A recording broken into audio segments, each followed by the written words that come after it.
Uzun HTML dersligi 17 qism HTML 2 bağlanışçı ramka.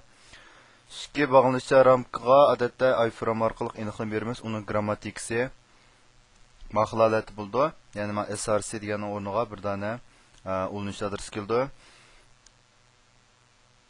Uningki asli kodini ko'radigan bo'lsak, mana iframe mana oxirlash xat kuchi src deganga bir adres keldi. Buning unumi mana maqlalatda ko'rindi.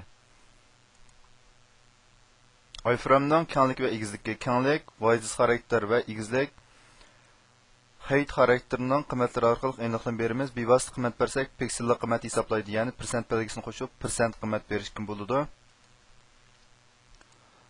Mana misol qaraydigan bo'lsak, buningda 450 mana birlikni yozma vaqtimizda bu piksel bo'ldi. Biz yoki buningga bet yuziningki kenglik bo'yicha 60% deb maqlalatda qiymat versak,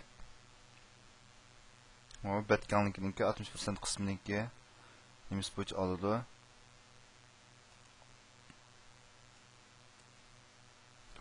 Versin.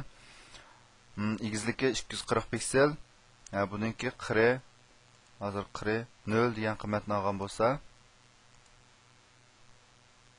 mana hozir buningki mana 40 yo'q holatda. Mana 3-mazmun iframe'ni 40 o'chirish va uni orqali ziyorat qilish. Mana frame borderining qiymati 0 orqali mana 40 ni ko'rinmas qilg'ildi. Hozir mana 40 ko'rinmagan holatda. Mana frame borderining qiymatini agar men 1 deb bir qiymat versam, buni yengilgandan keyin mana 40. Hozir meyada 40 ko'rindi. Anodagi ulanish xat kuchiniki tarjih xarakter qiymati bilan iframe'ning name qiymatini o'xshash qilish orqali ulanish adresini ishga bog'lanish ramkasining nishon ko'rsatish adres qilib ishlatkili bo'ladi. Masalan, meyadagi mana bu ulanish xat kuchiniki meyadagi tarjih qiymatini biz iframe a deb oldik. Ma iframe'ninki name qiymatiga iframe a deb ma qiymat bilan ma qiymatga o'xshash qiymat bergandan keyin biz mayadagi ulanish xat kuchiniki ma qiymatini boshqa vaqtimizda ma iframe'ninki mayadagi asosiy qiymati ma a-ninki harf qiymatiga o'zgardi. Masalan, Assalomu alaykum.